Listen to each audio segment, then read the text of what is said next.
This is the worst cover-up of our generation. Over 1,000 victims, 0 perpetrators. And now the government wants us to believe that Jeffrey Epstein was trafficking victims. To himself? Buckle up, because what you're about to hear will make your blood boil. This isn't just about Epstein. This is about power, corruption, and the fact that they think we're too dumb to notice. Let's break it all down. Remember a few months ago when they promised us the truth? Breaking news right now, you're going to see some Epstein information being released. What kind? A lot of flight logs, a lot of names, a lot of information. Yeah, that didn't happen. Instead, the government has officially rolled out the lone trafficker theory. Epstein has now been pushed as a lone trafficker. It's the lone trafficker theory, guys. According to them, Epstein, this shady financier with no official credentials, was just a super smart money guy by day and a lone predator by night, with no help, no co-conspirators, and no blackmail scheme. Seriously? This is like watching the worst episode of Law & Order written by a government intern. We now have over 1,000 known victims, up from just a few dozen in 2019. And yet somehow, the list of perpetrators has shrunk to just one, Epstein. Let me get this straight. They're saying Maxwell trafficked to Epstein. Epstein abused victims for himself, and all the powerful friends who visited his island were just there. For tax advice? Oh, come on. Even toddlers wouldn't buy that. Let's talk about the names.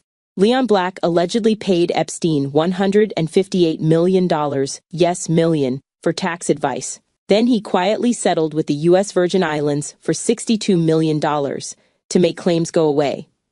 Totally normal, right? Prince Andrew paid $16 million to make a civil assault case disappear. No admission of guilt, of course. Just, a little royal hush money.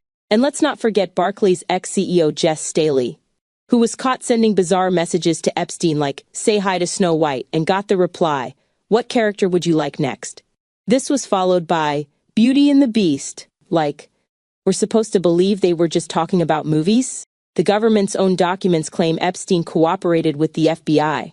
But who was he giving information on if he was supposedly acting alone? Even the FBI vault files are mostly blacked out like someone took a Sharpie to history. And they have the nerve to call this transparency? You've got tapes that were rumored to exist of powerful men in compromising situations.